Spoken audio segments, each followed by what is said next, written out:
वस्त्रनगरी इचलकरंजी, धाग्यांचे शहर, जिथे केवळ कपडे नव्हे तर एक नवा इतिहास निर्माण होतोय।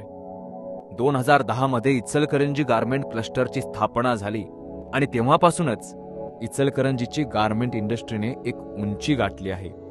इचलकरंजीची ओळख ही गारमेंट इंडस्ट्री हब म्हणून होत आहे। येथे प्रत्येक धाग्यात, प्रत्येक शिवणीत इथे साकार होतात महिलांची अनेक स्वप्ने। म्हणून महिला रोजगार निर्मितीच्या उद्देशाने गारमेंट हे एक सशक्त माध्यम आहे। इचलकरंजी गारमेंट क्लस्टरच्या माध्यमातून जवळपास 1200 महिलांच्या हाताला काम मिळत आहे, ज्यातून त्यांचा उदरनिर्वाह होत आहे।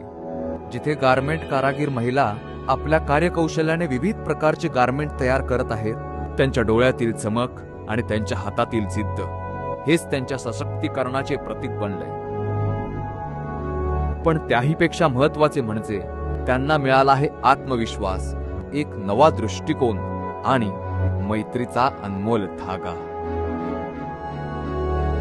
माझं नाव रोहिणी सोमनाथ तराळ। माझं नाव अक्षता अजित पोद्दार। रेखा अरुण कोपार्डे। मी ते 15 वर्ष झालं काम करत आहे। मी क्लस्टर गारमेंट मध्ये 2015 ते 24 या काळात काम करत आहे। या कंपनीमुळे माझ्या घरातलं प्रॉब्लेम सगळं सॉल्व्ह झालं आणि इथं आल्यापासून मला काही अडचण नाही आणि घरी सगळं माझं सगळं चांगलं। इथे काम करून माझी घरची परिस्थिती सुधारलेली तर आहे। इथं काम करत असताना आम्हाला सुरक्षित आणि सन्माननीय वागणूक दिली जाते, त्यामुळे या गारमेंट मध्ये काम करायला मला चांगलं वाटतं। इथं काम केल्यापासून माझी घरची परिस्थिती चांगली झालेली आहे। इथं काम करताना कुठले माझ्याकडे दडपण पण नाहीये आणि भीती पण नाहीये। मी इथे एक आपल्या घरी असल्याने आहे।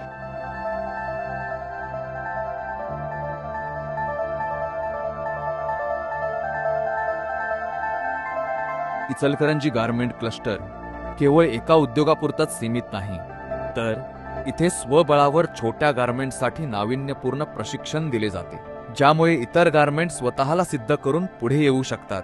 तसेच आधुनिक तंत्रज्ञानाच्या वापरामुळे इथे उत्पादन क्षमता वाढत आहे।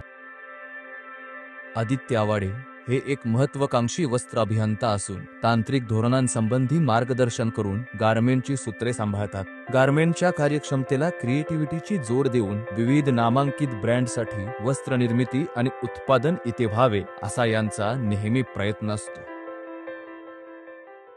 आमच्या या गारमेंटमध्ये आम्ही वेगवेगळ्या प्रकारचे गारमेंटची उत्पादनं घेतो। ह्या उत्पादनासाठी आमच्या मार्गदर्शिका सौ वैशाली आवाडे वहिनी यांचं फार मार्गदर्शन आम्हाला लाभलेलं आहे, ज्याच्यामध्ये आम्ही वेगवेगळ्या प्रकारचे प्रोडक्शन्स घेतो, गारमेंटचे उत्पादन घेतो। आमचा माल हा देश विदेशामध्ये पाठवला जातो आणि मालाची गुणवत्ता ही अतिशय छान आहे, ज्याच्यामध्ये प्रोडक्शन चांगले येण्यासाठी एकाच महिलेला एकच काम देतो, ज्याच्यामध्ये तिची क्वालिटी आणि उत्पादन क्षमता फार मोठ्या प्रमाणात मिळेल आपल्याला। मी आमच्या कंपनीतर्फे बाकीच्या लोकांनाही छोट्या मोठ्या गारमेंटना सपोर्ट करण्याचा प्रयत्न करतो, त्यांना मार्गदर्शन करण्याचा प्रयत्न करतो, ज्याच्यामुळे आजूबाजूच्या परिसरामध्ये पण गारमेंट उद्योग वाढीसाठी मदत होते।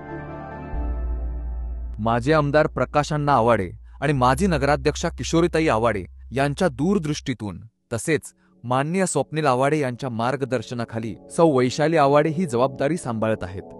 इथे केवळ उत्पादन होत नाही, तर समाजासाठीचे कर्तव्य आणि जबाबदार भावनेने त्या स्वतःला वाहून घेतात।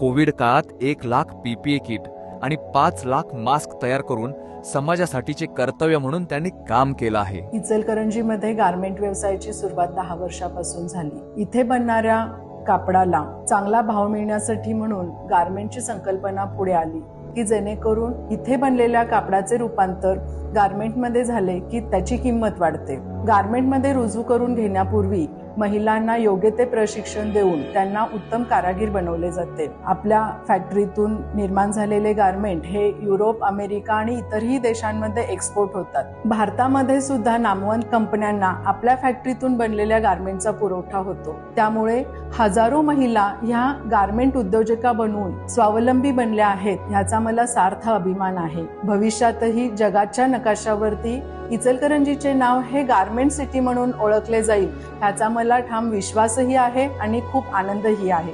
आज इचलकरंजी शहर गारमेंट हब म्हणून जगभरात ओळखले जाते। येथील महिलांनी आपले जीवनमान उंचावले आहे आणि शहराचे दरडोई उत्पन्न सुधारण्याचा अभिमान देखील आहे। हे फक्त कपडे नाहीत, तर इथल्या सशक्त महिलांच्या श्रमांचं, आशा आणि प्रेरणेचं प्रतिबिंब आहेत।